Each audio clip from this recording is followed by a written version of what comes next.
All right. Good afternoon. Good afternoon, everyone. Welcome to the American Enterprise Institute. My name is Stan Veuger. I'm a senior fellow here at AEI. I'm delighted to host today's event on the elections to the European Parliament that will be taking place from today until Sunday. I welcome you on behalf of the Netherlands America Foundation as well, a co-sponsor of today's event. And good afternoon to our online viewership behind the cameras over there. If you have any questions, please submit your questions to beatrice.lee@aei.org or via Twitter with hashtag AskAEIEcon. As I said, starting today and through Sunday, voters in all 27 member states of the European Union will elect a new European Parliament. I'm going to briefly explain what the European Parliament does for those of you who stumbled in here without appropriate preparation. The Parliament is one of the EU's two legislative bodies, together with the Council of the European Union. It does not have the power of legislative initiative, so it cannot propose legislation, but it can generally amend and reject legislation. It also, importantly, has to consent to the appointment of the European Commission and its president. The 720 new members of the European Parliament will be elected to serve a 5-year term. Most recent elections were in 2019. This weekend's elections are the 10th elections to the European Parliament. They're held using systems of roughly proportional representation within each country, but there are separate elections across countries. The allocation of representatives across countries is digressively proportional, as they say. So smaller countries are overrepresented, much like smaller states in the United States are overrepresented in the Congress. As a result, Malta has about 10 times as many MEPs per capita as Germany does. Now, MEPs sit in groups that reflect ideological, not national affinities, and so I'm going to show you a couple of slides to illustrate what that looks like in practice to facilitate the conversation. So you have these are the party groups in the European Parliament. You'll see a blue line, that's the center-right European People's Party, many Christian democratic parties. The red line is the center-left Social Democrats. And so here this figure starts at the 2019 election and shows how the polls have evolved since, with two important things to keep in mind. The United Kingdom left the European Union, at which point their members of the European Parliament left the European Parliament, right? So you see a big drop there in the red line, that's Labour leaving. And you see a big drop in the ECR line, that's the Tories leaving. And then to keep up the pace of population growth, the number of members of the European Parliament went up to 720, and so here they've adjusted the numbers up. What you can see here, and I want to emphasize a little bit because I think it's not the impression you would get from reading the newspaper, is that the polls have been relatively stable since 2019. So the European People's Party is basically where it was back then. The Social Democrats have lost a little bit. The Liberal group, which is the yellow line here, has lost a little bit too, but it's really not a catastrophic decline for any of those families. What you do see a little bit is perhaps a slight uptick in the ID line, which is the farthest right group in the Parliament. You don't really see that for ECR as much, but what you also do see is an uptick in the so-called non-inscrits, which are parties that are not a member of any of the families, and so that includes currently parties like Viktor Orban's Fidesz. And so one of the topics we'll inevitably discuss is what's going to happen to those parties. I'm going to show you a second slide here where you can see the sort of main parties in each family, just to give you an even better sense. So you see in the European People's Party, the largest party is the Spanish Partido Popular. Second, this is according to polls. So, obviously, I don't know the results yet. They don't give them to me before people vote. The second one is the German Christian Democrats. The third largest European People's Party is the Civic Platform in Poland. Social Democrats have the Spanish Social Democratic Party, the Italians, the French, the German Social Democrats are the largest parties there. Something that didn't really used to happen 30 years ago is that now these different ideological families represent quite different combinations of countries. It kind of used to be the case that every country had a big center-left party, big center-right party. That's really changed. And so, for example, the Social Democratic group here is disproportionately Southern European. The Renew group, which is the liberal group, really just has a hodgepodge of countries that have strong representation. So the large party is President Macron's party in France. Then the second largest party is the party of is a Czech party led by Babiš, who's maybe not an obvious liberal, but I'll let Dalibor judge that. And so it goes on, right? So the non-inscrits, I remember, they, Alternative for Deutschland will, for now, be in their 5-star movement, Fidesz, et cetera. Anyway, so this is the idea. These are the parties that are going to compete. With that background, let's turn to today's run-of show. We are about to hear from Michael Curtis, who is the Deputy Ambassador of the European Union to the United States. And then we'll hear from my colleague Rob Portman, who's a former US Senator from Ohio. After their remarks, we'll hear from our panel of experts, Matthias Matthijs, Dean Atkinson, Associate Professor of International Political Economy at SAIS, Constanze Stelzenmuller, who is the Director of the Center on the United States and Europe at the Brookings Institution, Peter Rao, who's the Director of the Center on Europe and Eurasia at the Hudson Institute, and my colleague Dalibor Roach, who's a Senior Fellow here at AEI. You know, we're going to talk about what's going to happen in the election. What does it all mean, you know? But first, let me introduce Deputy Ambassador Curtis. Michael Curtis has been the EU Deputy Ambassador to the United States since September 1st, 2019. Immediately before joining the delegation, he served in the team of the EU's foreign policy chief, then Federica Mogherini. He had a long career in the European Union institutions, working mainly on foreign policy and external relations, trade, development, and humanitarian issues, both here in the US and in Brussels. He's a dual Italian-British national, as you will hear shortly from his Italian inflections. Michael, welcome. I look forward to your remarks.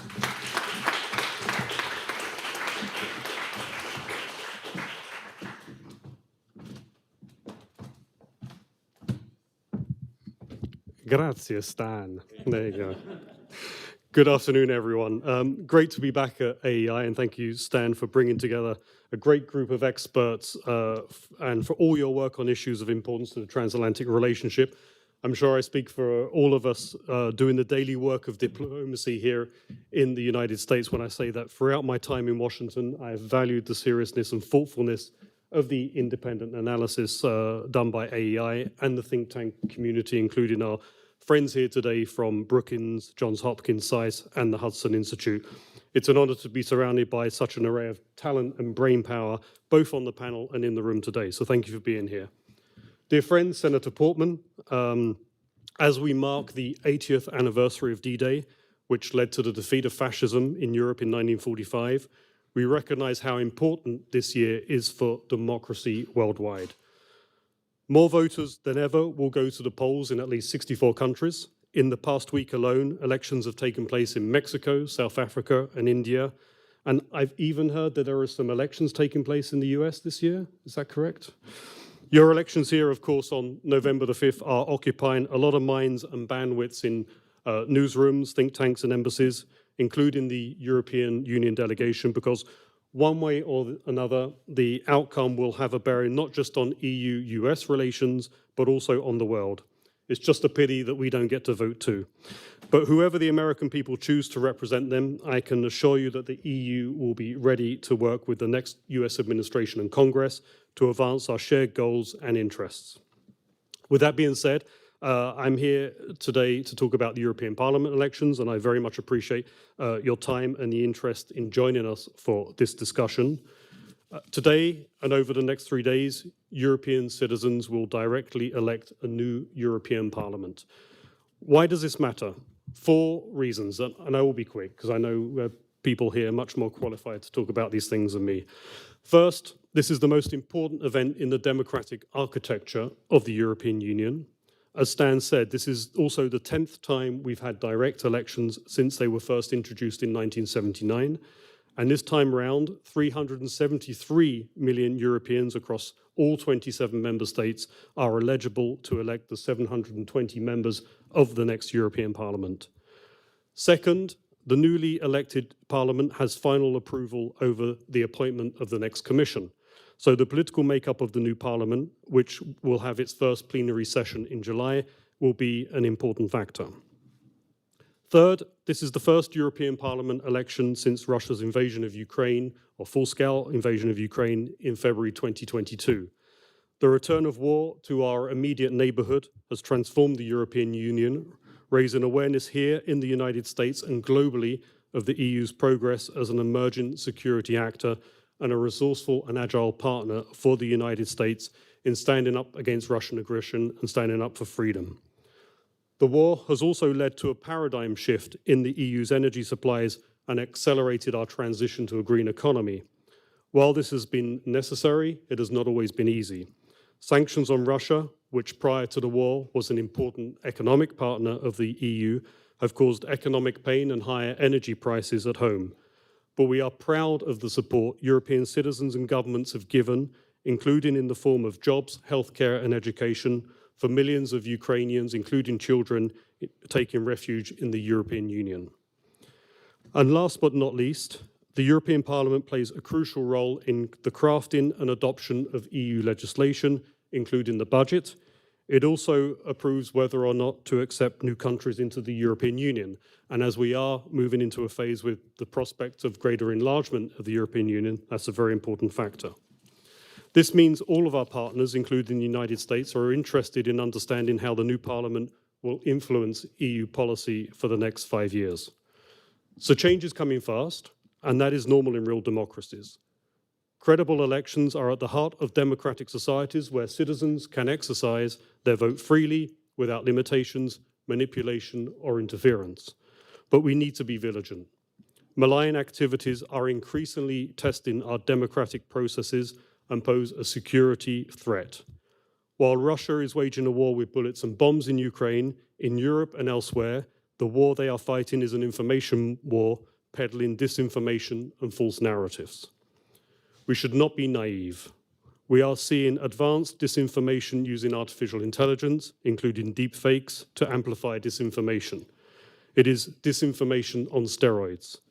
The European Commissioner, Vice President Vera Jourova, was in California recently, just last week, to enlist the support of social media platforms and to share what the EU is doing to build a robust legislative and communication toolbox to deal with disinformation. All of this matters because we will have new or returning leaders on both sides of the Atlantic in January 2025. The transatlantic relationship has come a long way since 2020. Because of our vulnerabilities laid bare by the pandemic, the new security threat posed by Russia, and the growing assertiveness of China, it has evolved far beyond what was ever thought possible just a few short years ago. We believe this partnership serves Americans and Europeans well economically, in terms of our security and all our shared interests. We will continue to work hard to ensure it remains the bedrock of mutual peace and prosperity. And speaking of Americans who have contributed massively to the strength of EU-US relations, allow me to say a few words about our next speaker, Senator Rob Portman. Through his 2 terms in the US Senate and 6 terms in the House of Representatives, he worked across the aisle to support the EU-US relationship. He strengthened open trade and investment, supporting millions of jobs on both sides of the Atlantic. And for that, Senator Portman earned a coveted Transatlantic Bridge Award from the European Union in May 2023. So it is an honor and a privilege to introduce him here today. And Senator Portman, the floor is yours. Thank you.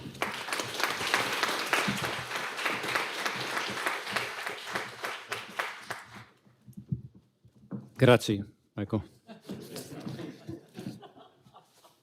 I think you should get American citizenship too, don't you? I mean, we truly do appreciate you. And in the several years since you have come in this important post as deputy, you have deepened the transatlantic relationship in significant ways. And thank you for your leadership.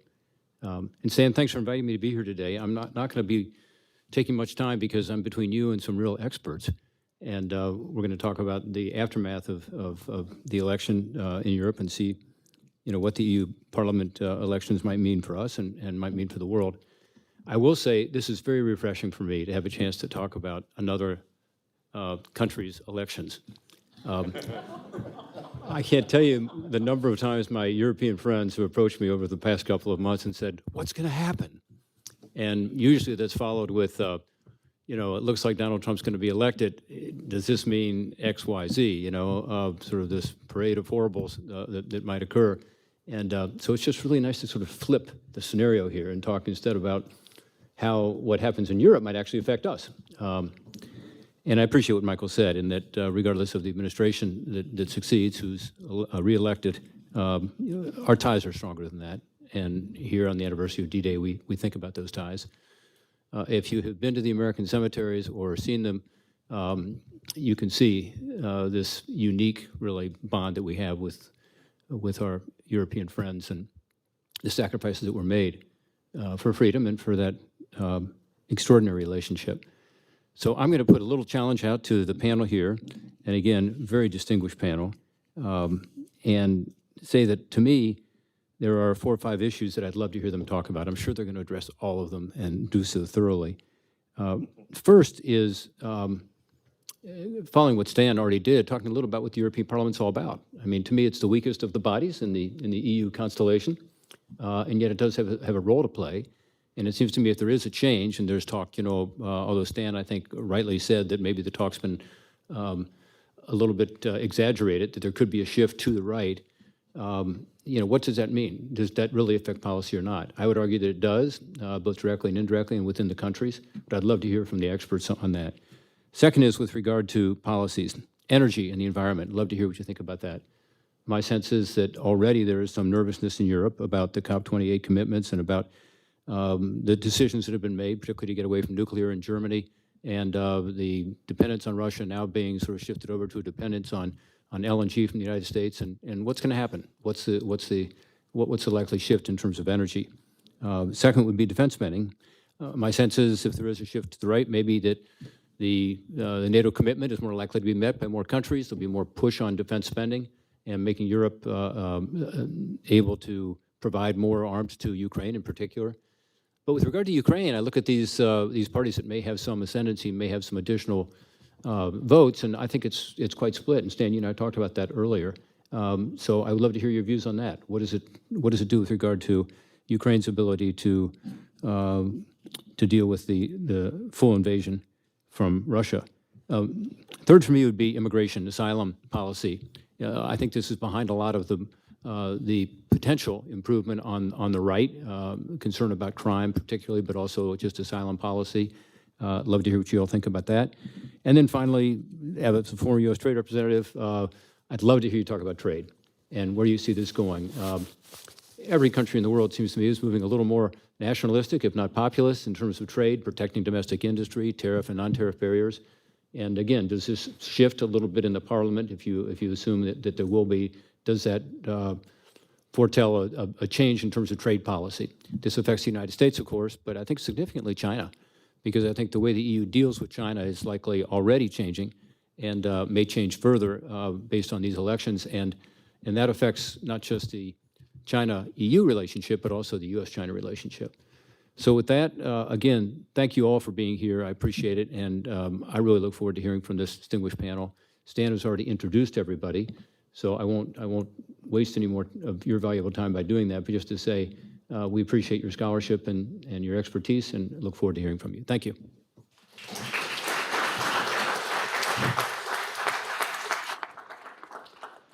Thank you so much, Senator.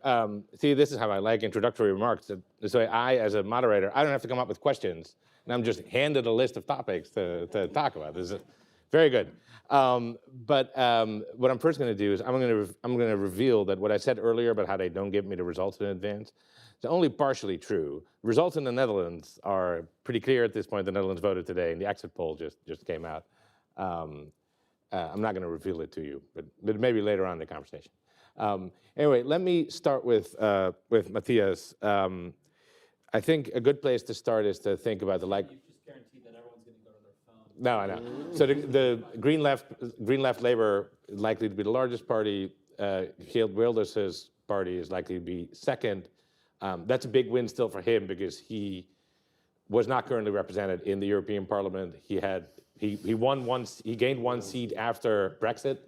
But that member of the European Parliament left for a different European party, the Forum for Democracy, because he thought that Wilders was too pro-vaccine. So he went to this other party.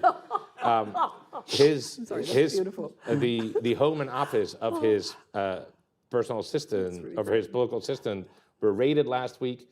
So that was probably not Geert Wilders' best pick. Not the first time that's happened to him, I have to say, sadly, but Anyway, now he gets to send a whole new group of people, so we'll see how. I We'll see do how think that the German parties can compete with that stuff. That, but that, we'll is, get to that it. is fair enough. They have quite the record too.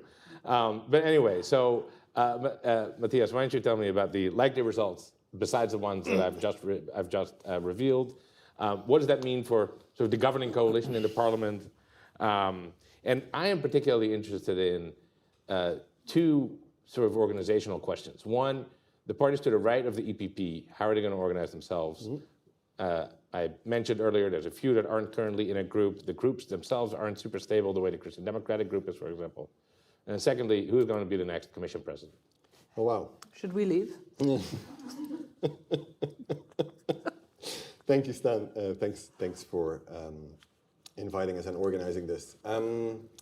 So 3 points on what's going to happen, right? So the first big unknown is turnout.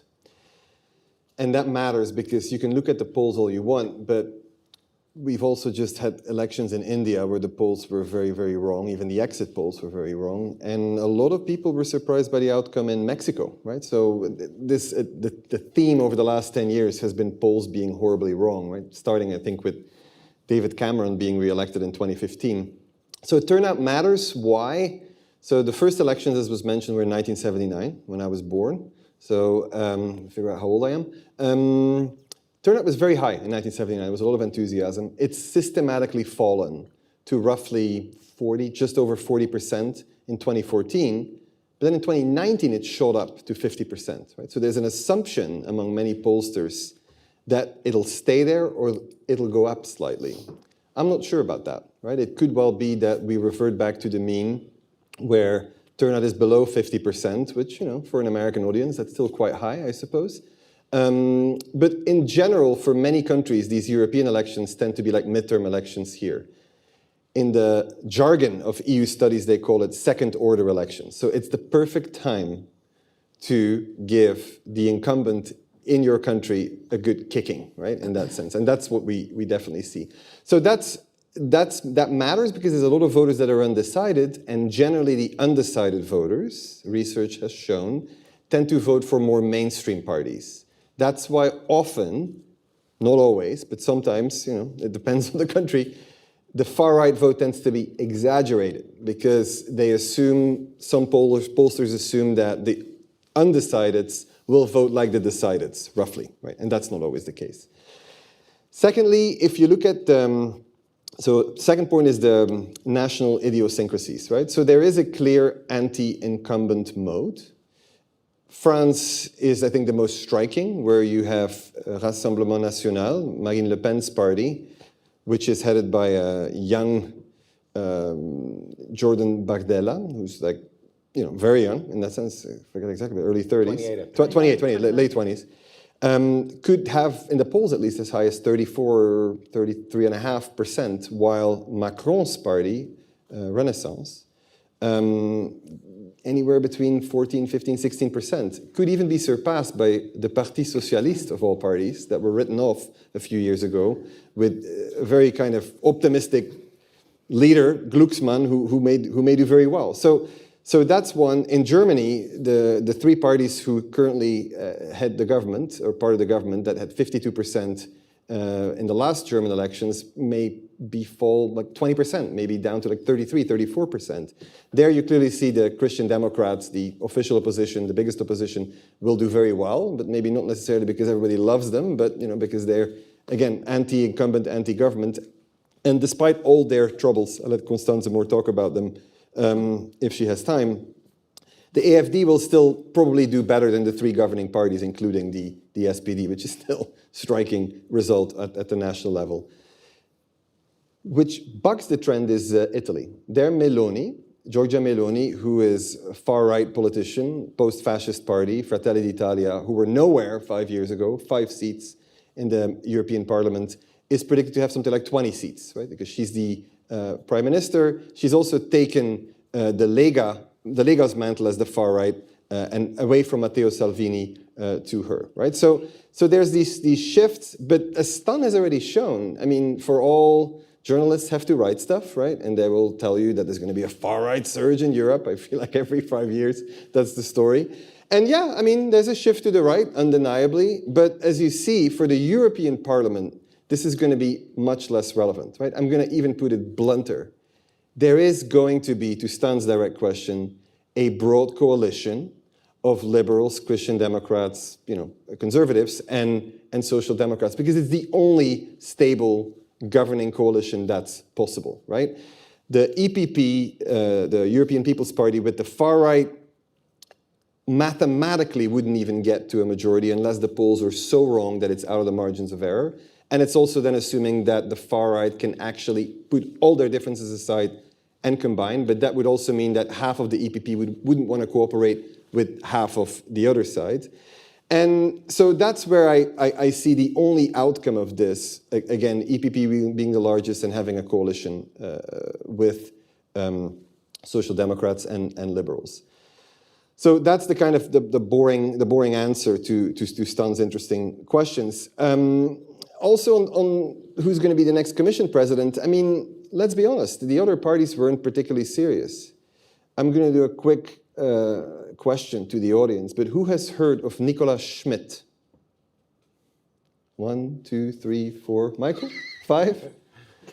So he is actually the lead candidate for the Social Democratic group, right, for SND. And he is, believe it or not, a politician from Luxembourg. He's currently Commissioner for Social and Employment Affairs. The fact that they put somebody like this, who a lot of Politico has gotten wrong a few times by putting the wrong picture with the wrong name and things like this, nobody knows this guy, right? So it's clear that Ursula von der Leyen, who's a Christian Democrat from Germany, who was on her way out 6, 7 years ago, because back then being German defense minister was a punishment, right? Maybe it still is. But it was clearly your career was going downhill and then was rehabilitated. I think right now the German defense minister, and Constance, correct me if I'm wrong, is super popular even though he's named after a South African murderer. The story is. Yeah. Yeah, We'll come back to making that. me very thoughtful, but yes, he's the most popular on the list. He's number one. So von der Leyen has, I think, if you're a political risk analyst, she would be in pole position to have a second 5-year term. This is something the European Council, the heads of state or government of Europe would have to decide on. They want to decide this by the end of June. Why? As of July 1, Orban and the Hungarians take over the rotating presidency. Could make this a lot more complicated. And it is also clear that, with all the uncertainty on this side of the Atlantic, they wouldn't want somebody less experienced than that to be head of the European Commission, right? No matter who's the next president. The harder part is, and we can come back to this, because I want to end here, is what's her path to be reappointed again. I think the council part is probably the easier one, even though there's some outside chance that they'll decide on somebody else. But she needs to then, she'll be the only European who won't have August off this summer, because she will have to go country to country, capital to capital, and actually get a coalition together. So in September, she can get the secret vote of the European Parliament, where she needs a simple majority, so 361 votes, to become the next Commission president. Last time, in 2019, she only had 9 votes to spare. And that's thanks to the 11 or 12 MEPs from Viktor Orban, who were still part of the European People's Party at the time, who supported her. So it's clear that she will have to have some support from the Greens, have to have some support from probably Fratelli d'Italia and Meloni, because not all of liberals, socialists, and her own conservatives will support her in a secret vote. So then to the last point, the biggest question the last 2 weeks, if you followed this a bit, was what is Giorgia Meloni going to do? Right? Is she going to tie up and make a bigger far-right group that could be the second largest one? And this is something that Le Pen wants. This is something that Orban wants. Can they put aside their differences? And I think there the answer is no. She's in campaign mode. She has to play this game. She has to make sure that her rank and file come out to vote for her. But let's be honest, I had all kinds of dreams when I was an assistant professor on how I was going to behave in the SAIS academic board. Until I got tenure, and then suddenly I was like, I don't think I can say that. I was like, I have to be careful here. She is now part of the European Council. She is very much establishment herself. I reserve the right to become Orban maybe in 10 years from now. Block everything. But here, so she's a prime minister. She wields influence in the council, that she wants to keep that. She wants to expand that. 2 is the Italian situation. the fiscal situation, the fact that they need EU money. She doesn't want to jeopardize this at all. And then I think third is just that this group had too many differences, whether it's pro-Russian or not, whether it's really hardcore anti-immigration or not, whether they want to work within the institutions or not, that I just don't see this happening. That said, in the European Parliament, I think it's where it could go wrong, and that's where it could be more drawn out. But I've probably speaking. No, this is too good. long. No, you answered all my questions, I think. So the Meloni question is really whether she can unite, I guess, her whatever's left of ID with most of ECR, with some of the non-inscrits, and as you're saying, it's difficult. But she's already kicked out the Alternative. It's a big chunk of them. Constanze, do you agree with everything Matthias said? I would make life for myself very easy now if I just said yes, right, and passed on to Peter. But no, I'm not going to do that. I'm going to hoggle the blind light. I got 5 minutes, damn it. Yeah. Look, I want to start off by saying that I have a sort of gut feeling that turnout is going to be pretty good, right? European elections used to be immaterial except for punching your incumbent in the face, right? Actually, this is now no longer just a national referendum, right, on the incumbent government, but it is also about the direction and the future of Europe, right? Almost all of the issues that Senator Portman named are subject to intense ideological and policy disagreements, not just between the extremes, and let's not forget there's also a left-wing extreme out there, including in my country, within the hard right and within the centrist parties, right? For finally, after 30 years of what seemed like political entropy in Europe, in many, many ways, and conservative parties, especially in my country, Germany, triangulating to the middle, then the center-left triangulating to the middle, and everybody getting gummed up there, suddenly there are real, genuine policy divides, right? There are policy divides on rearmament and pacifism again. There is even a German debate about a national nuclear deterrent. I never thought I would see the day where I could see that happen. There is, I think, on trade, because you mentioned that. I think the last remaining economic and trade liberals in Europe are fighting a retreating battle against a sort of new sort of statism, right? Not just. Or is it new? Well, yes and no. I mean, it was deeply unfashionable for 30 years, but it is now fashionable to say the Washington Consensus and neoliberalism has had its day, and we need a sort of new role for the state. And frankly, even American hard-right conservatism is not small state, it's big state, right? That's really new. And so there is a lot of movement here on a lot of these ideological fronts, and that also means that policy and political coalitions are really volatile and flexible, and we're seeing a lot of movement, and I do think that that generates interest, right? The other thing is that really there is a lot at stake, right? For 30 years after the fall of the wall and reunification of Germany, and then the enlargement of the EU and NATO, we were all living in what Bob Cable and Robert Cooper in their famous monographs, essays, referred to as the sort of Kantian peace and the walled garden, and outside was the jungle. And we were still living under the illusion that we might bring the garden to the world, whereas right now it looks more like the jungle is invading the garden, right? In other words, there is the biggest land war in Europe of our lifetimes, and it's not just threatening Ukraine's survival.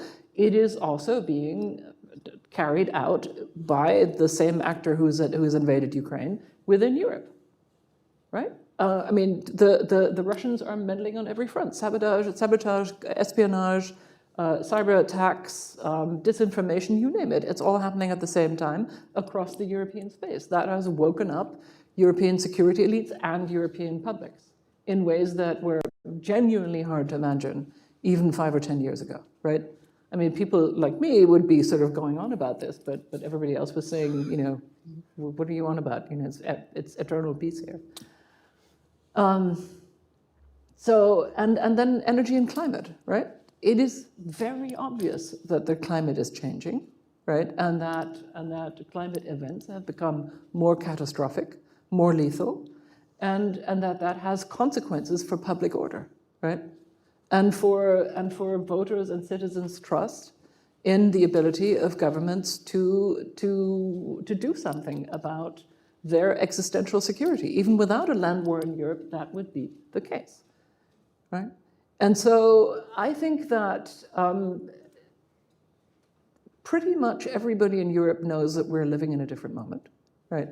And that the sort of gently sedated political consumerism that was en vogue for 3 decades after the fall of the wall is over, and that this is a moment where all of us sort of need to face the fact that we have responsibilities as citizens, and that we can no longer just expect the people who represent us and whom we vote into power every 4 or 5 years to solve problems, whereas we can go on, gently skating about and ordering stuff from Amazon, right? Sorry, I'm hoping to keep you awake. So I do think the salience of this election is very unusual. And again, as Matthias was explaining, I think I tend to agree with you that the polls may be skewed somewhat wrongly into the direction of the hard right. That is possible. But not just the poll, right? Also, rendition of the polls in the media, I think. Yeah, absolutely. There is a sort of, and that may just be wrong, right? It's also true that the hard right and the hard left, for that matter, have disagreements among each other on crucial issues such as Russia, trade, et cetera, et cetera. But I will also say the mood really has changed, right? There are significant agreements between the extreme parties, including in Germany, for example, between the Sarah Wagenknecht Party, which is the new hard left, and the hard right. And it is not fanciful to imagine a political horseshoe constellation. And we have seen now in Thuringia, which is really the hotbed of the extreme right in Germany, local elections, which weren't quite the breakthrough that they had hoped for, but were pretty damn good for them, right? And we have local elections in 6 Eastern German states, 5, on this weekend as well, when the Germans vote for the European Parliament. And we will have state elections in September in 3 of the 5 East German states. And the movement, the direction of travel there is pretty clear, and that is already changing the bandwidth, limiting the political bandwidth of the coalition government and the opposition, right, the traditional conservatives, to articulate policy and to implement it. And I think that is serious. So I think don't look just at the European election, look at the direction of travel, right? Look at how in specific important nation states, the bandwidth of incumbent governments will be constrained by the results, right? And also, the last thing I'd like to say, if I may, is that, why should you care, right? Why should it matter to you what we do in Europe? And I think that's an entirely legitimate question. And every generation needs to answer it anew, and will probably answer it in a different way than we did 20 years ago when we were starting out in our own political lives. And I would say the following. I know it's a thing on the sort of very conservative edges of American politics to talk of globalism, right? And make it sound like it's a false religion. Okay, I mean, I accept that there are people who think like that.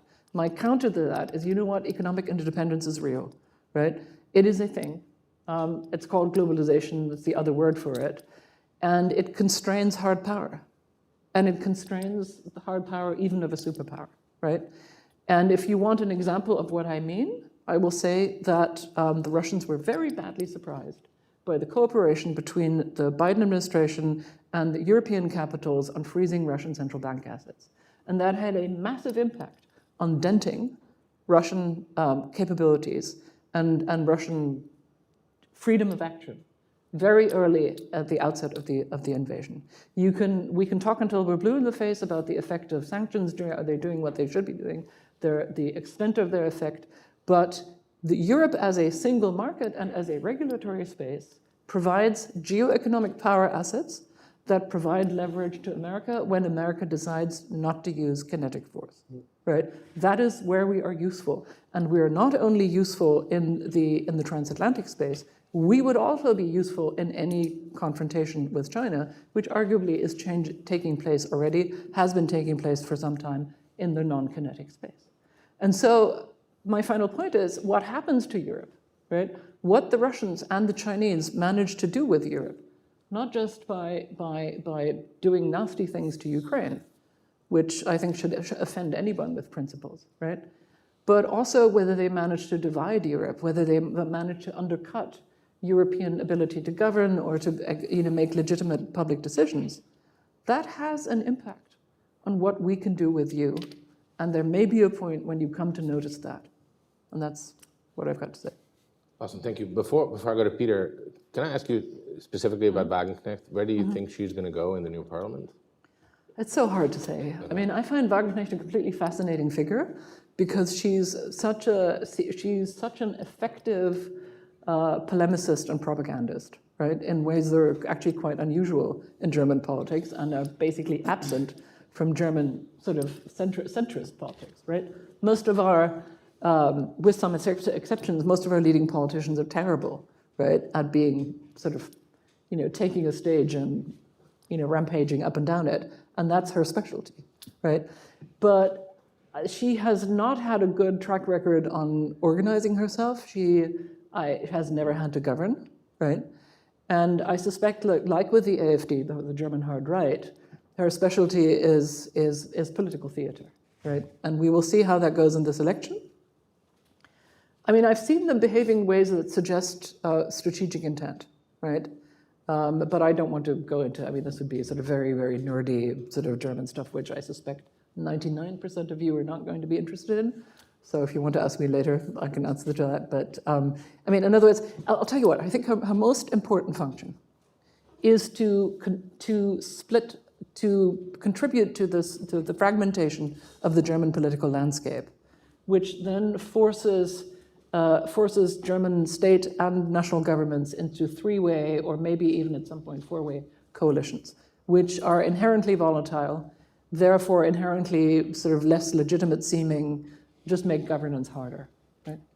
It's interesting. As a result, you see that Spain now has is going to have probably the largest party in both of the largest groups because they have a relatively unsplitted political spectrum. So it's actually quite something. Peter, just big picture thoughts. Maybe to pick up on this point, I think Wagenknecht certainly is of political theater, and there's probably a bit of a double standard in the public broadcasting in Germany in that she's regularly given a stage in a way that the hard right would not be given a stage in Germany. But not anymore. I mean, people have sort of come to see. Sure, but she was on every talk show when she was running Die Linke and right up to the lead up to the full-scale invasion, making totally bombastic claims that proved to be entirely wrong, discredited, yet invited back thereafter. You know that she and I had a showdown, right? Sorry. Rather famously on YouTube.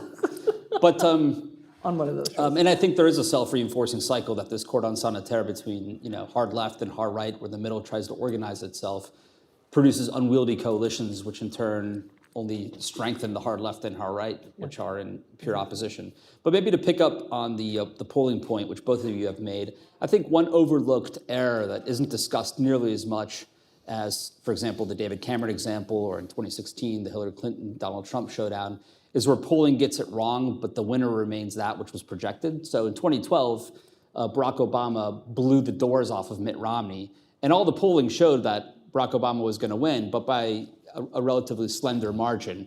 So, the polling can swing, I think, both left and right. The real dramatic instances are just the ones where the actual winner ends up being different than what, the pollsters kind of has as their consensus.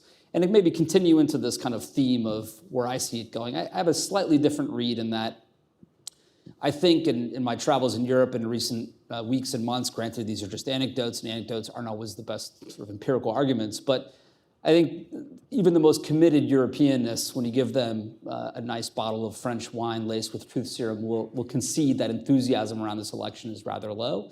And I can't quite blame European publics, which look back to the 2019 election. All the talk was about Manfred Weber as the next commission president.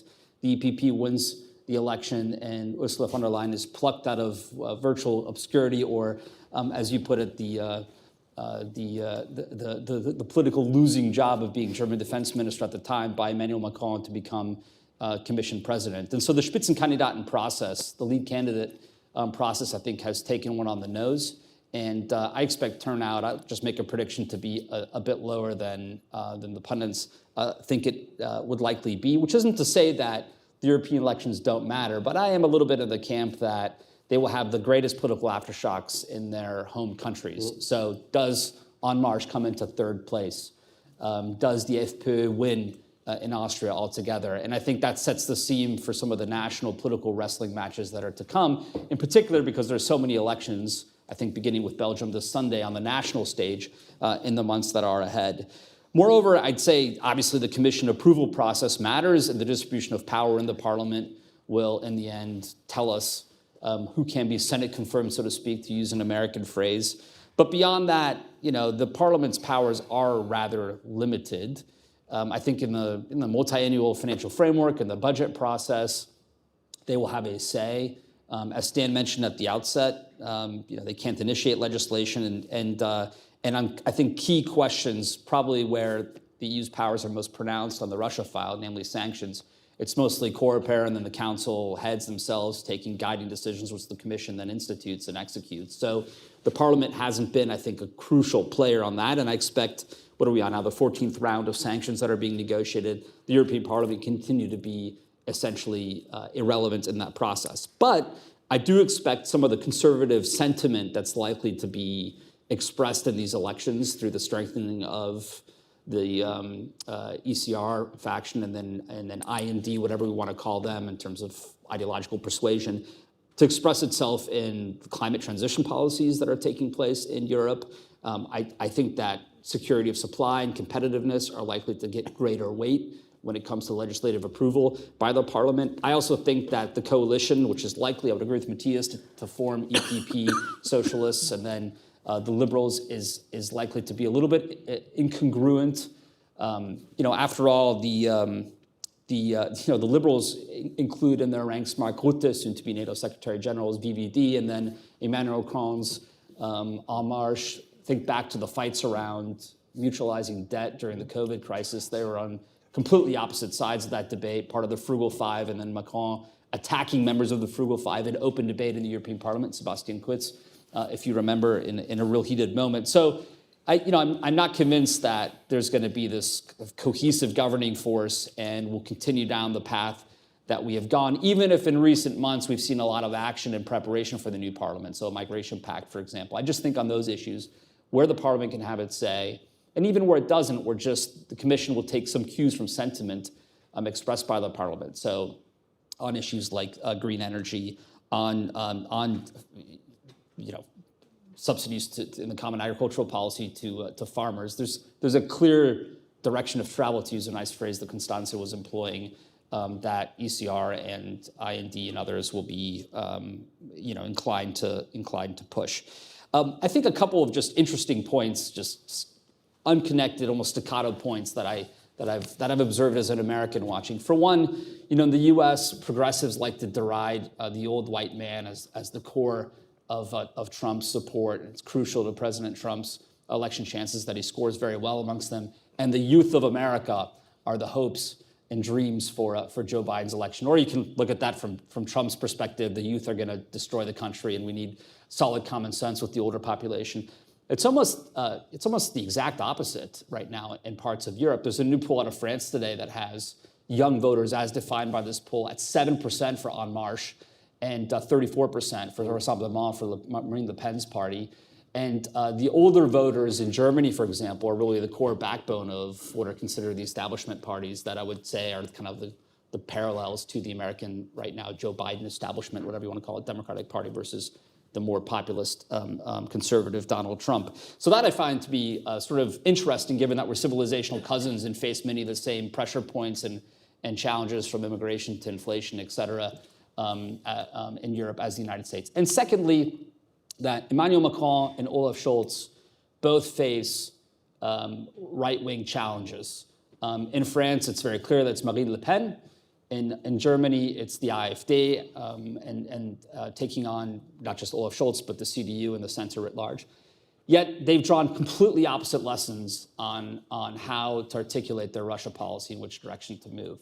So Emmanuel Macron has leaned into a very hawkish, brash posture, even if some Europeans, in particular in Berlin, would remind observers that Germany has been much more generous in its support for Ukraine than France.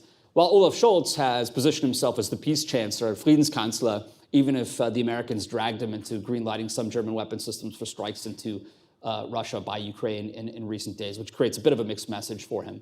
But I find that a rather interesting observation that these two face very similar challengers, both of whom until recently were part of the same parliamentary bloc, and yet rhetorically are attacking them in different ways. And perhaps that's because it's eminent France. There still is a pretty stark, I think, cordon sanitaire, to overuse that phrase, towards the AfD, who will need coalition partners in Germany and won't get them in the establishment to be able to govern in a state, let alone in Berlin altogether.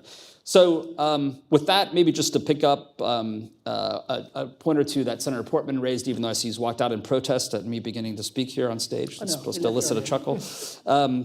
On the Trade and Technology Council, that's really the major vehicle on which kind of the trade and economics issues between the US and Europe have been vetted during the Biden administration. I basically think it's underperformed, if not been an outright failure. And right now it's just in stasis until we have clarity both here and in Europe post-elections. And then hopefully we can figure out, since there isn't going to be a market access trade agreement a la TTIP going forward, there's some way to think again about how we can encourage a smarter economic relationship between both sides rather than just a spiraling tariff dispute.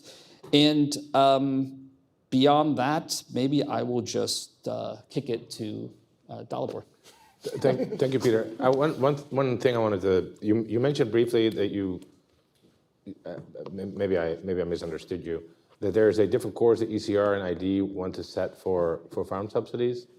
What did you have in mind when you? Well, I think they're probably both moving in the same direction on that issue. I think that's probably an area where they want to. I mean, there are differences. Like they the want truth them to be is, more generous. Is that, well, yeah, I think that any cuts in subsidies that produced farmer protests in Brussels are probably off limits for the more kind of right of the EPP factions. Although, between Vox and the True Finns and the Swedish, I mean, these are very different groups. And if we just return writ large to some of the opening questions Senator Portman asked about Russia policy, like the strategic picture from Lisbon to Helsinki is so different when it comes to these things, which is why you need an active, I think, United States as an organizing and power. Overall, I think farming contributes 3% of European GDP, something worth keeping in mind. Farmers have a disproportionate impact. They have a disproportionate grip on the European budget, which I think is worth taking a look at, and a disproportionate impact on the politics. No, that's what I was asking, because I think between farm subsidies and regional subsidies, I think it's still 65% of the budget or so. Exactly. We don't talk about it because it's not sexy, but I figured it was worth touching upon. Normally, I mean, not sexy. Part of it is it's on autopilot, a bit like Social Security and Medicare are here, right? It's both the entire ballgame and untouchable, and so there's not.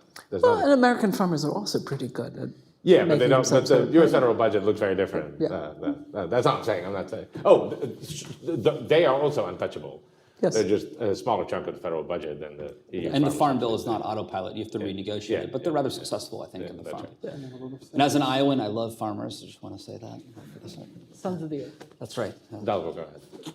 Well, thank you. So yeah, I want to just pick up on all the points that confirm my priors and actively downplay everything that contradicts my earlier views. I was thinking on a more serious note, how to sort of rise to the challenge that was presented to us by Senator Portman and try to sort of think through this election in terms of coming changes in energy policy, trade policy, asylum, defense spending across the continent. And I have to say that is a very hard exercise because I don't think the European election is necessarily a very reliable barometer of granular policy change. I mean, it is a different sort of election from a national parliamentary election. It's a different sort of election from a congressional election. Here, you don't have this adversarial relationship between people in charge and an active opposition that will be seeking to displace the government in charge. You basically have this sort of stable grouping of centrists running the show, and there is a lot of inertia in that system. Moreover, the European Parliament is one of the three institutions that jointly run the European Union, and the remaining two will be, the Commission obviously will be sort of put together anew, but it will be put together through an intergovernmental agreement. It will be the same set of governments across Europe that are running the show today that will be running the show after the weekend. Many policies have very long time horizons, the multi-annual financial framework, legislative plans are set far ahead. So we can sort of sense a vague, we have a vague sense of the direction of travel, but I think it's very hard to sort of make granular predictions. We know that there might be a commission for defense, that a lot of the debate in Brussels in particular has been about how to really provide real bolster to the efforts to strengthen Europe's defense industrial base. There is a lot of sort of contentious debates about the European Green Deal and how it's translated into policy.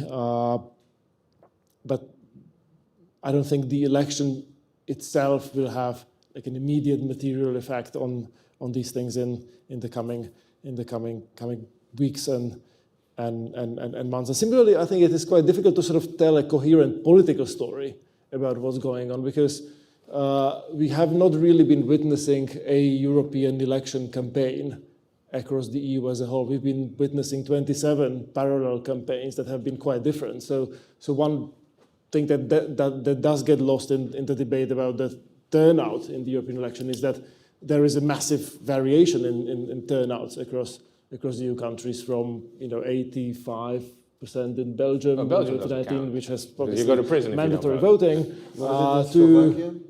to 23% in Slovakia in the 2019 election. And a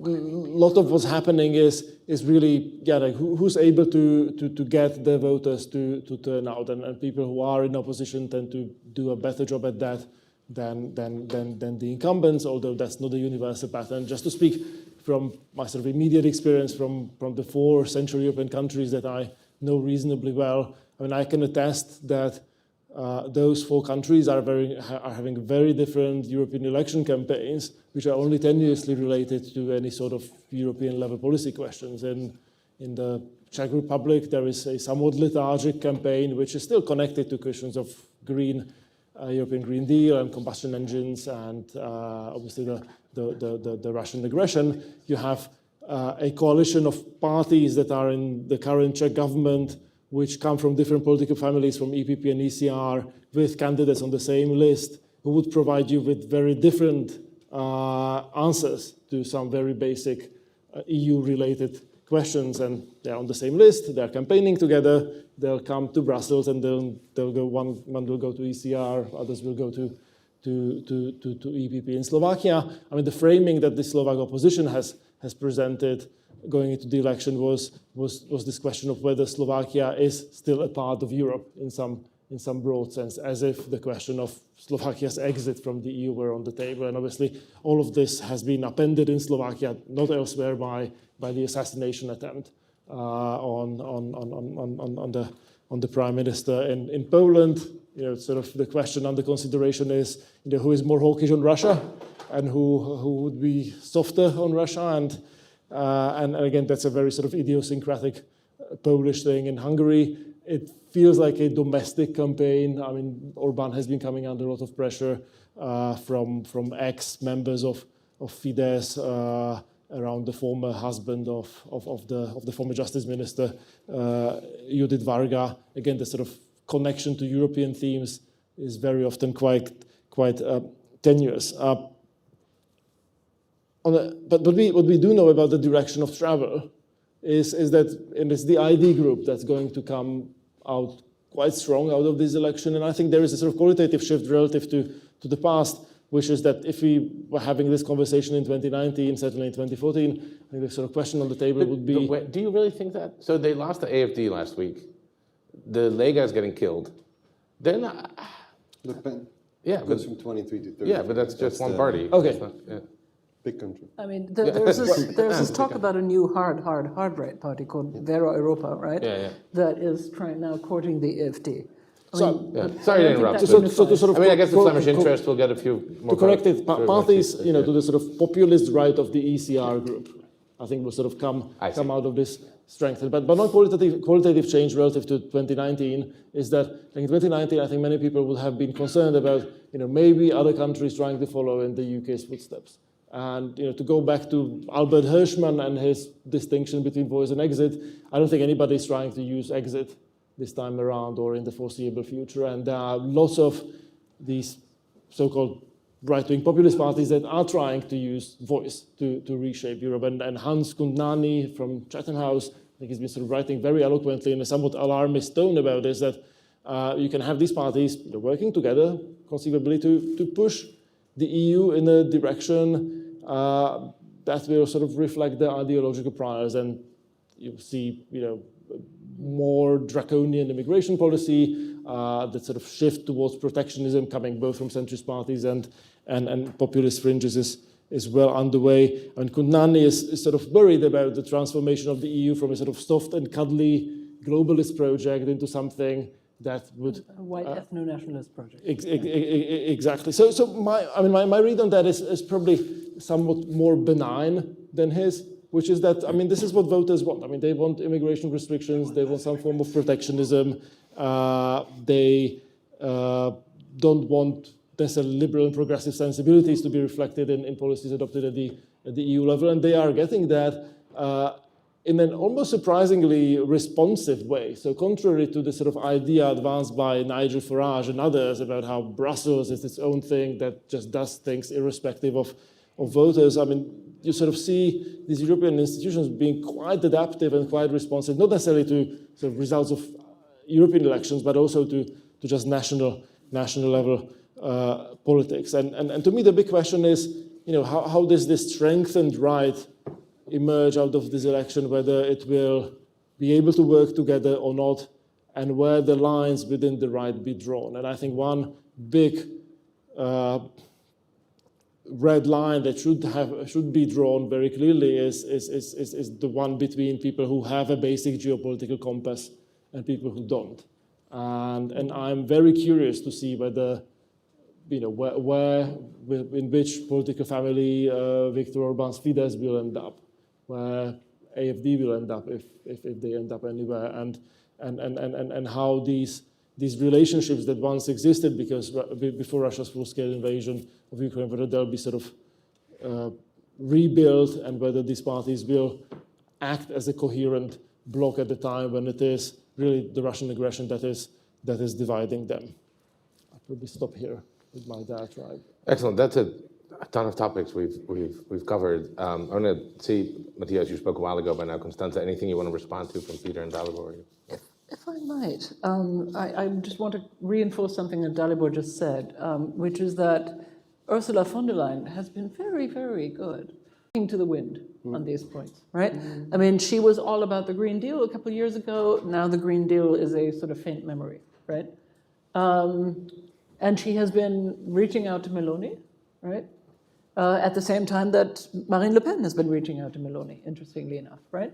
And so again, there is a lot of sort of shifting winds and sands in the political atmosphere right now, which at least for political addicts like presumably everybody in this room is, make it interesting watching, right? This is no longer the sort of entropy that we live with for so long. There's a great deal happening, and at the very least, it makes European politics and policy more volatile. And of course, it will have an impact on the way that we interact with each other in NATO, right? And that we interact with America. So it is, again, worth watching. Right? Two quick things. One on turnout, if it means anything, if there's a Dutch exception or if that's a trend. But Dutch turnout went up from 41 to 47. So that seems significant. Yeah. Even though you could say there's just a government formation there, maybe there's enthusiasm. I mean, we'll see. On Hans Koundani's point, he has an interesting take in the sense that he's saying that in the UK, because of Brexit, it's going to become a more diverse country. And if you look at the immigration figures of the last 5 years, that is true. There's a lot of non-EU immigration. But as far as I can tell, that's not what the people voted for, right? Yeah. And so in any way, you made a good point, Dalibor, is that the EU is becoming less technocratic in that sense and more political.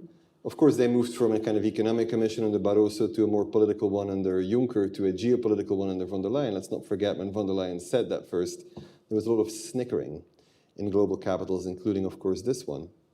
But in that sense, I mean, yeah, that's what good democracies do, no? I mean, it's interesting to watch the Belgian election, the fight between the Greens and the Social Democrats, right? For the record, I offered Matthias to do a 45-minute event on the Belgian election before this one, but he didn't want to do it. There was just me and you in a local bar. Yeah. But there is a real divide now between Green and Socialists, is that some socialists, not all of them, Social Democrats, in Belgium especially, but I think also in other countries, have reclaimed their working class roots in that sense, right? Where they started to realize we're bleeding votes to the far right, sometimes to the far left, depending on the country.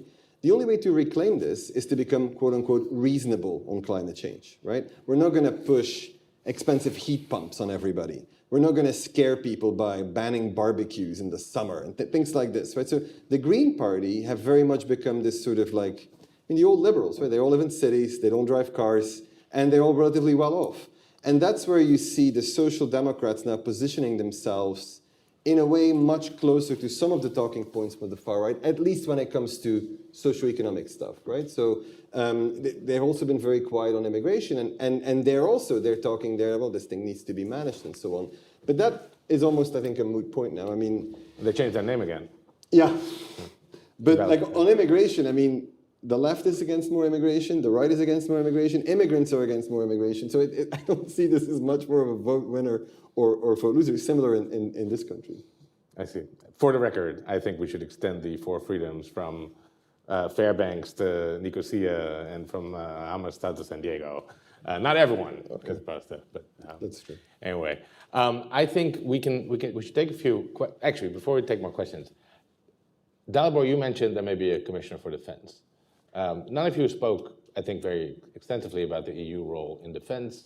There is some talk of, expanding the defense union, more defense spending, or at least more defense procurement at the European level. Where do you think that's Can I say something about that? I think there's another aspect to this that we haven't mentioned, and that's capital markets union, right? Our problem right now is twofold. One, we're looking at an America that may sort of consider withdrawing energy intent forces in some way from Europe, right? Possibly for the extremely legitimate reason that it is distracted elsewhere and doesn't have forces to spare. One of the reasons why it would be very, very difficult for us to replace the American backbone and American enablers at short notice is that our defense industrial base is so balkanized, right? And that this is still largely a national competence. The EU has actually sort of taken on a role in organizing defense spending, or rather sort of slightly complicated outlay of loan system. But I've been talking to venture capitalists in Europe who all say, we would actually we think we have a responsibility here. We need to invest in this. But for us to be able to do that, we actually need capital markets union, right? There has to be a financial markets component to this for it to work, for there to be a serious effort to build a real European defense industrial base. And that's sort of an interesting movement, right? The VC hedge funds used to not give a damn what happened in the European political space, also because they think, it didn't shape them, it didn't affect them, they could evade it. That is no longer the case, right? They, I think, also now are gaining slowly an understanding that they also are citizens of an increasingly contested space with both new opportunities and new responsibilities, right? And so there is, that's another space to where the debate really is changing from what I'm seeing, and in interesting ways, right? And again, what's happening in my own culture, yes, the Social Democratic Chancellor is presenting himself as the Chancellor of Besonnenheit, right? Of sort of, what's the English word for Besonnenheit? Help me here. That kind of coolness. Prudence, right, exactly. So of, prudence and, let's not escalate anything here, right? But the reality is that there is enormous amount of pressure, right, on Germany and on a German industry to ramp up, and I think that's where things are going, really. But so do you think that's going to happen? I mean, if you just look at defense spending of the member states. 20 of 32 are now at 2%. But if you look at the countries that do not border Russia, right, it's pretty marginal increases still relative to 5 years ago, I think, in most countries. yeah, but again, the direction of travel is, I mean, everybody knows that 2% is not enough, right? Everybody understands that viscerally, and I think in German, even in German Except for the politics. Canadians. Yeah, okay, let's leave the Canadians out of this, but the, I think there's actually a reasonable debate to be had in Europe about sort of the Russian threat versus things that are happening in the maritime spaces around Europe, right? In other words, about land-based and maritime-based threats, resilience versus defense and deterrence. But in reality, we have to do all of that at the same time, right? It is all, I mean, it is, the Cold War, but in spades. Not least because, and in spades and on steroids, not least because nobody who seriously does grand strategy for the European space thinks that there is a stable security equilibrium to be had for the foreseeable future on the European continent with a Russia that is externally imperial and internally increasingly totalitarian, right? In other words, we're looking at a future of permanent volatility and disruption above and beyond the level of kinetic activity, right? And especially below it, because that's happening every day and all the time and everywhere. I'd just add, since I think it's worth mentioning and worth praising, the European Peace Facility was an unthinkable off-budget vehicle just a few years ago. And while it's not going to be decisive on its own in helping the Ukrainians win a war against mighty Russia, it certainly had an impact, and I think it's helped Europe move in the right direction on that. Moreover, I'm sort of in the camp that we need not, a little bit like in U.S. monetary kind of policy, the Fed can't do everything. I don't think the EU should be asked to do everything. We do have a treaty-based security alliance in NATO, but there are very important things that NATO cannot do that the EU should do, like, for example, this now well-worn phrase of military mobility and ensuring that in extremis we can flow troops across the continent, across Scandinavia, to the eastern flank if Russia does choose to invade in a conventional sense one of the eastern flank countries.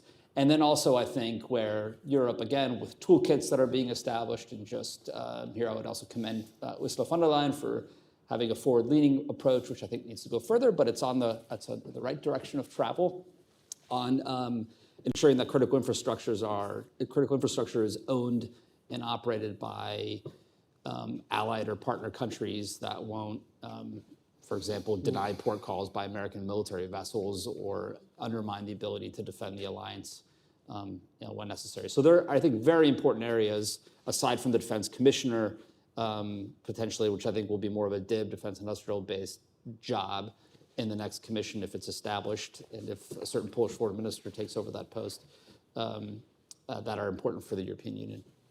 So I think you were sort of directing your original question at me, so if I can just add to no worries at all. If I can just add my 2 cents to it. For a long time, there has been these formal structures that were meant to allow for defense cooperation, PESCO and EDF. They were very modest in scale, and they involved, by and large, sort of intergovernmental cooperation between countries that wanted to build that weapon system together or create a combat group together and that sort of thing. I think all of this got accelerated in the wake of the the large-scale, full-scale invasion of Ukraine, and the European peace facility and the way it has grown, I think, is a reflection of that. But given that it's been happening under time pressure, I think many of the sort of big tensions, big questions have remained unresolved, and Europeans sort of kicking the can down the road on this question of whether, we should be building, industrial defense base here, or whether we should be just getting stuff that we can get to the Ukrainians so that we can sort of fill our stocks with after we've donated our kit to the Ukrainians. And in practical terms, it's been the latter argument that's been winning the day for the most part. And also it is true that whatever gets spent through the peace facility is very modest relative to the national defense budgets. And there, I don't think there are many signs in sort of countries really finding common ground on sort of procurement acquisitions and deciding on, say, weapon systems and so on and so forth. In fairness, the EU budget is very modest relative to national budgets, of course, quite different from the... To go back to the earlier discussion we had about the US federal budget and the EU budget, by what year do you guys think the EU budget is going to be 15% defense spending? You're allowed to say never. Never. No. I don't see that. Okay. No, no lifetime. Look, I mean, the basic dynamic, this is crass and crude, but the basic dynamic at the I was soliciting crass and crude answers. At the national level, which I think is reflected surreptitiously at the European level, is French visionary leadership trying to sign up German money to support their claims. I mean, this isn't my own phrase, but basically every French president's job in the world is to convince everyone that Napoleon actually won at Waterloo and France is still the Grande Nation and it has a claim to global leadership, but they can't do it on their own. And so through means like European defense industrial-based strategies, they try to, I think, sign up German checks for that. And the question is, if you truly Europeanize, that might actually cause tensions. Also, I think within France, if it doesn't go exactly as they had planned. So anyways, it's still, the point being, it's still seen through the prism of what can it do for me, the nation, I think. All right, now let's turn to some audience questions. We're going to have some mics. When the mic arrives... There will be a multiple choice test at the end. Yes, no reception if you don't do the test. And that's right.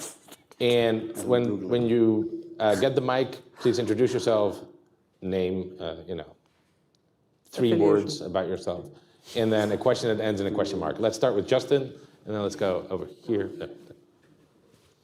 Thank you so much. Hi, Justin Guest. I'm a professor at George Mason University. I studied immigration policy and the politics of demographic shifts.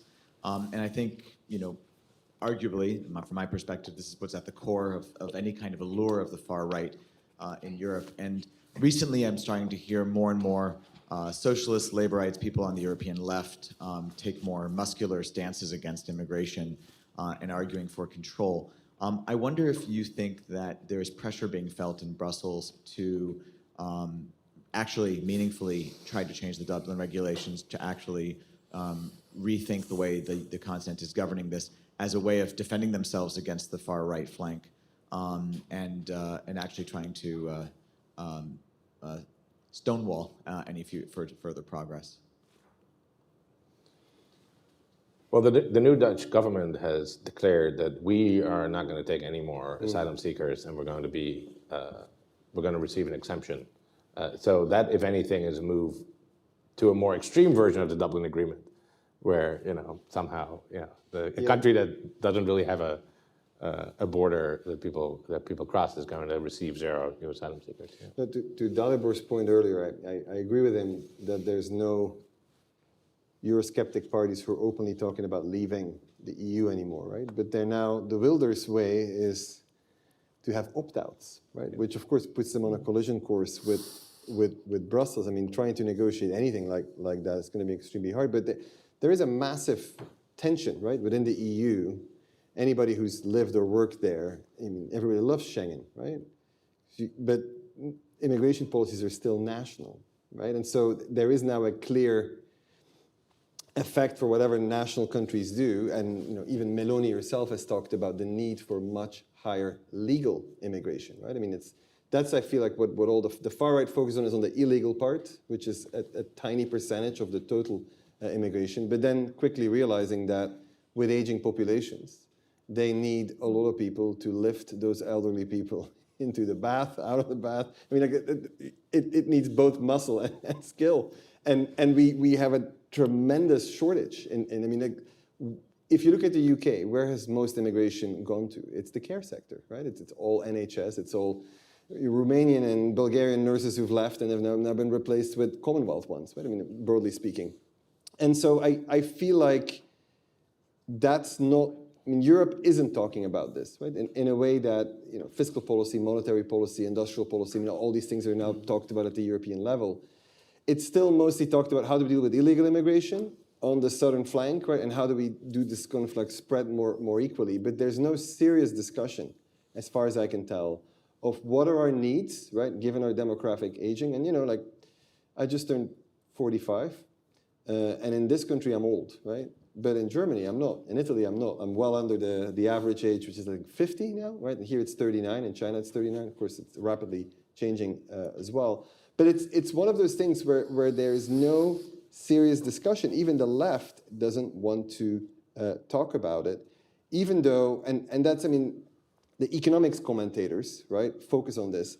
There is no serious discussion about competitiveness, about productivity, about AI, about, you know, innovation, about all these things. And I mean, if you look at how far behind Europe has fallen to the US, I mean, I came here in 2002, and it was very fashionable to talk about Europe being better at this and better at that, and so on. Nobody does that anymore, right? And so there, I feel like it is going to come from making Europe an attractive place to migrate to. And I don't see any serious discussion at the EU level to have an EU policy. And so you get these insane discrepancies. So the most recent Dutch government fell over family reunification for people who've received asylum status, which is dozens of people a year. At the same time, the Spanish Congress is considering legislation that would legalize everyone who's arrived before November 2021, which is hundreds of thousands of people.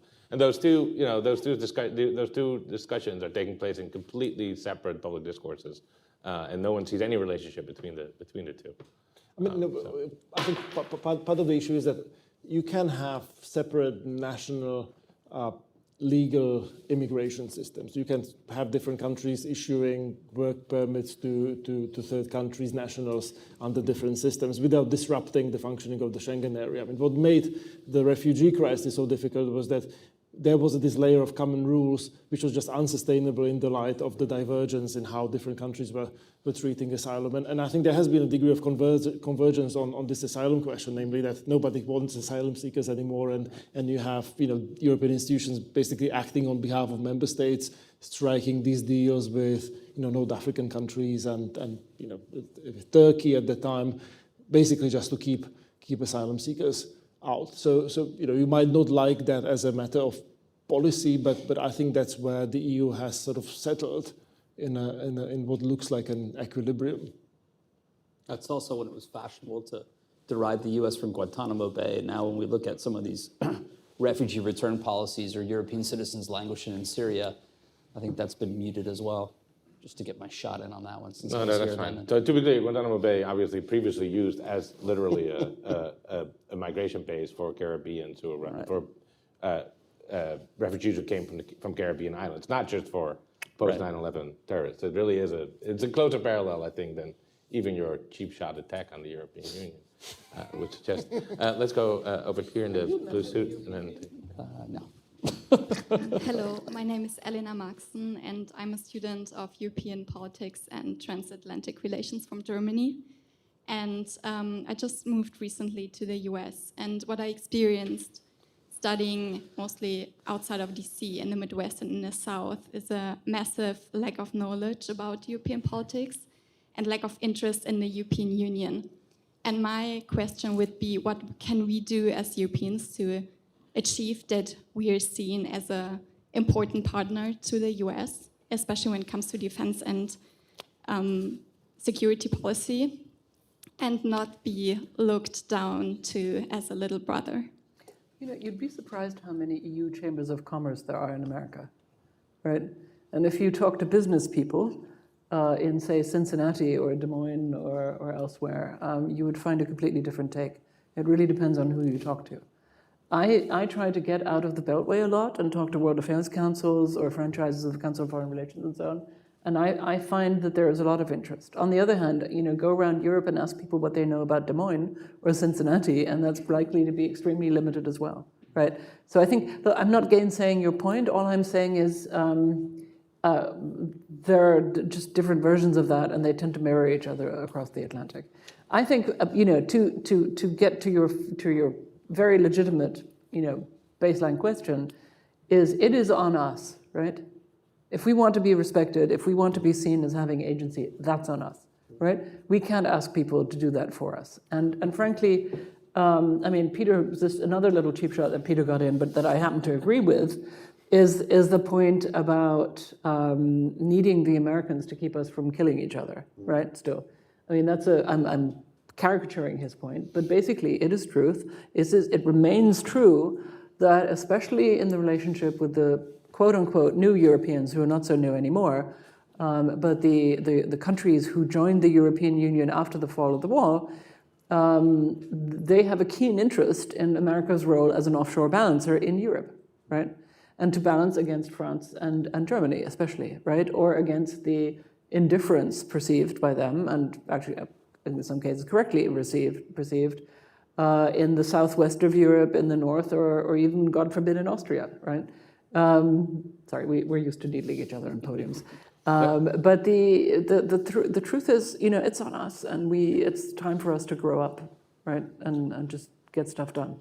If I maybe just add 2 cents to it, I think it is quite striking how much of a success has Viktor Orban seen on this side of the Atlantic with his forms of outreach, scholarships, all expense-paid trips to Budapest. If you are a right-of-center conservative writer, so the answer is you write checks to think tanker, it's the easiest thing in the world to just apply for one of these things and have very nice three months in Hungary, and it has worked. It has brought a lot of goodwill towards Fidesz and the Hungarian government in right-of-center circles. So I wonder why others are not doing the same thing. I think there is no substitute for this sort of person-to-person interactions.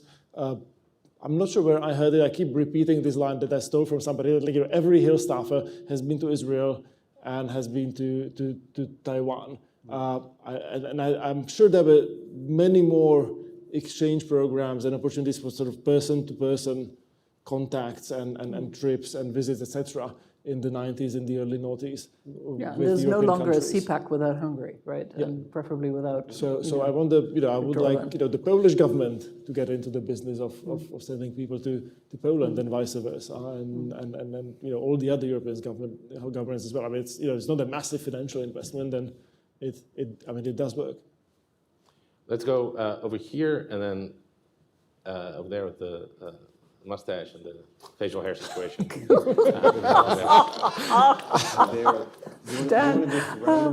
Let's do all 3 questions at once. I'm going to use that, but I will quote you, the facial hair situation. Hey there, I'm Jack Purple. I'm a science policy intern at AAI. So one thing I've heard at points thrown around about Europe is the idea of the regulatory superpower. And we've been seeing this, Europe cracking down on tech companies with the GDPR, with the AI policy. And so I've got sort of a 2-part question on that. First, do you think this is good for Europe, especially in the long run? And the second thing is, do you think the upcoming elections are going to change that at all? That's a really good question. Let's take all 3 questions at once because we're running out of time. Yes. Guy with the mustache right here. Beautiful. Elizabeth from Republic of Georgia, right now research fellow at IFAS. Thank you for your insightful findings that you guys shared, but I feel, no offense here, but I feel like sometimes we still underestimate Russia itself and this influence on Europe and in the world right now, because sadly, what they're championing right now in the world is like informational campaign. The thing that the bill has been on the shelves of Congress that also is Russian win, because it's been like delayed for a long time. And right now, when it comes to the narratives that political parties in Europe trying to just, sell, people buy that in Hungary, let's say, we don't want to go to war.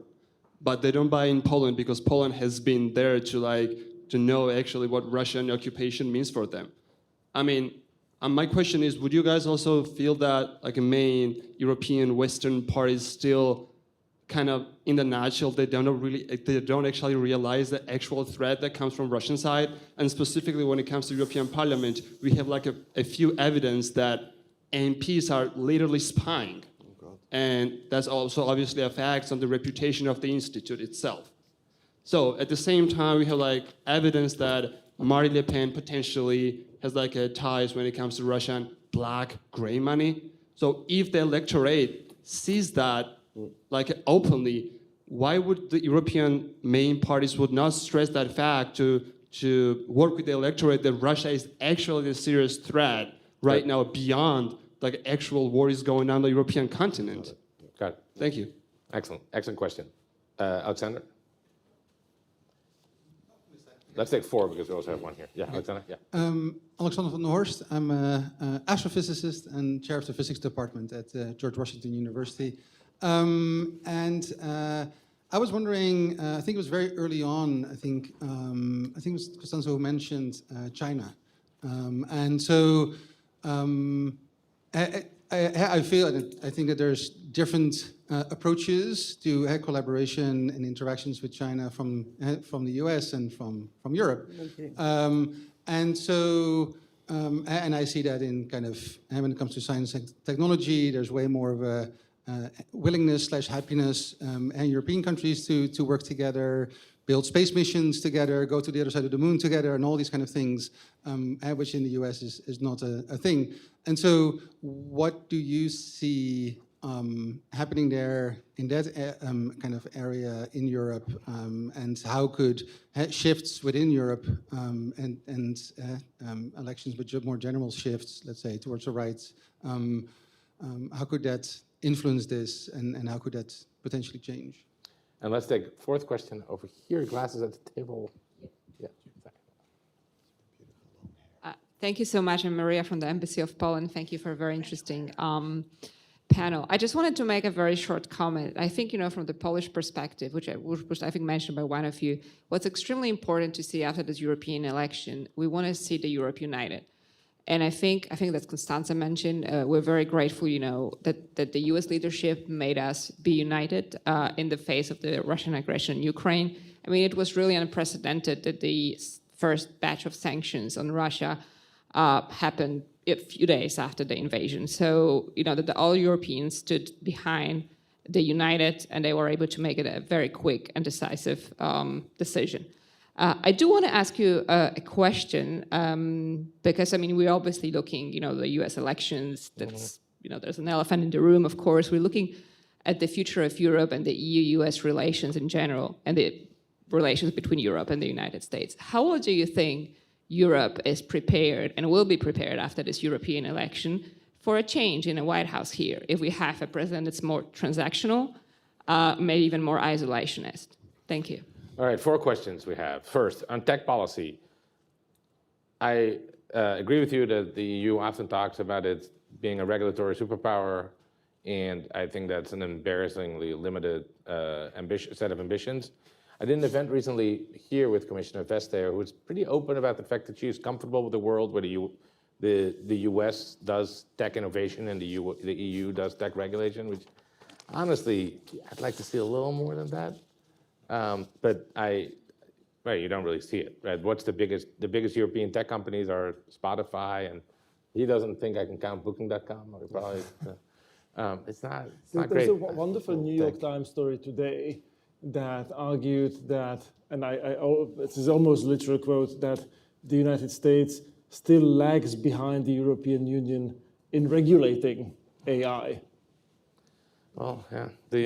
So that's, I don't know, not the greatest, I think, aspect of EU politics.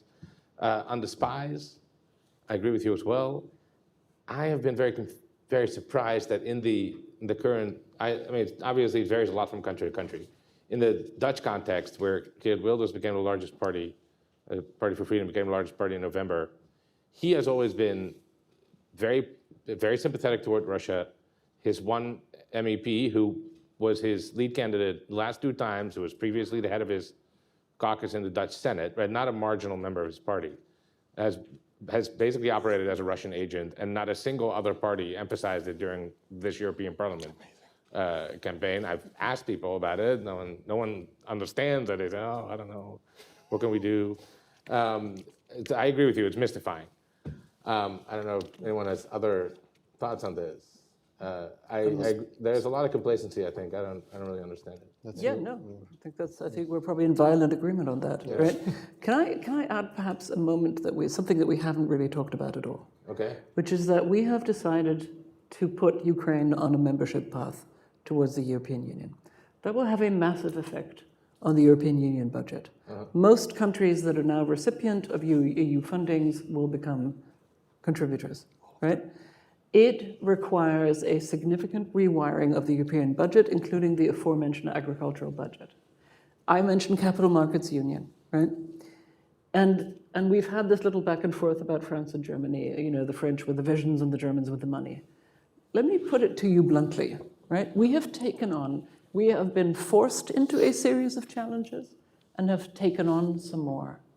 And we're not going to manage those unless we take the question of the institutional architecture of the European Union and whether it is fit for purpose for this moment very, very seriously.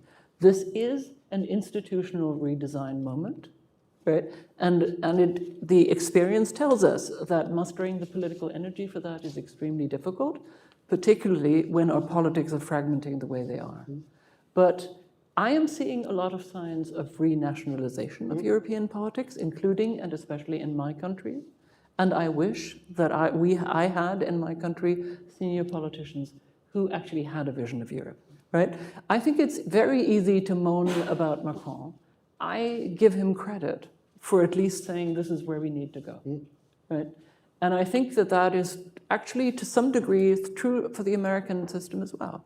I think you could say that this is an institutional design question moment for America as much as it is for us.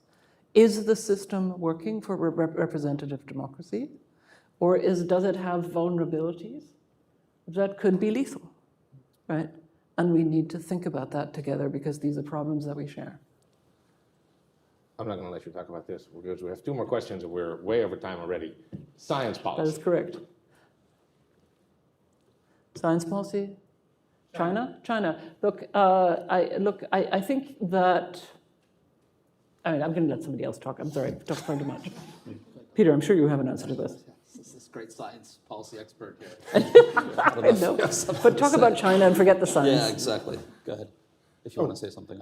About science policy? Yeah. I don't think I'm the right person. Okay. Can I just instead double down on the Russia question? For one, Jan Lipowski, the Czech foreign minister, had an interesting point the other day. Sorry, this was coming from you actually on the expulsions of Russian diplomats from Prague, owing to many of them being undercover Czech or Russian spies and saboteurs or whatever. But this is where Schengen can kind of backfire because in Vienna they're accredited en masse, and he can't really stop the movement there, which is, I think, gets at the basic question and problem that the West faces until now, I think, trained at terrorism, now at great power meddling. How can free and open societies in an era of globalization protect themselves against those who want to do us harm? And it's just a fine balance and I think a difficult topic to tackle. I would just foot stomp. If you want to see something depressing, you should look at the individuals who've been sanctioned by the US, the UK, the Switzerland, and the EU, and then compare the lists. There's barely any overlap. That's the same. Yeah. Go ahead. Yeah. Just on the last part of the espionage point, I was watching this Austrian broadcasting interview of Harald Wilimski, who's the lead candidate for the Freedom Party, the IND faction in European Parliament, which will probably win the Austrian national elections later this year. And when they put to him that he is close friends and brethren with the AfD, plagued with scandal of espionage, his basic argument was like, we are so irrelevant in the European Parliament, I don't even know what you could spy on or what you could take, and we're transparent anyways. And so it was almost a diminishing of self as a way of trying to get around the spy question. I'll punt on Trump or just basically say I think Europe is, I do think one mistake the Biden team made, quite frankly, coming into office is they so bear hugged the Europeans that some Europeans concluded all the problems of the transatlantic relationships were a function of Donald Trump rather than maybe some kind of introspection. And so here we are now 3 years later, and all of a sudden, President Trump is potentially back, and I'm not sure they're entirely prepared for that. But that's all right, good. Yeah. Shall we leave it at that? Any closing thoughts? Who's going to win the Belgian election? A Belgian. All right, very good. Well, thank you all for coming. Thank you to our Thanks panelists. for having me. Yeah.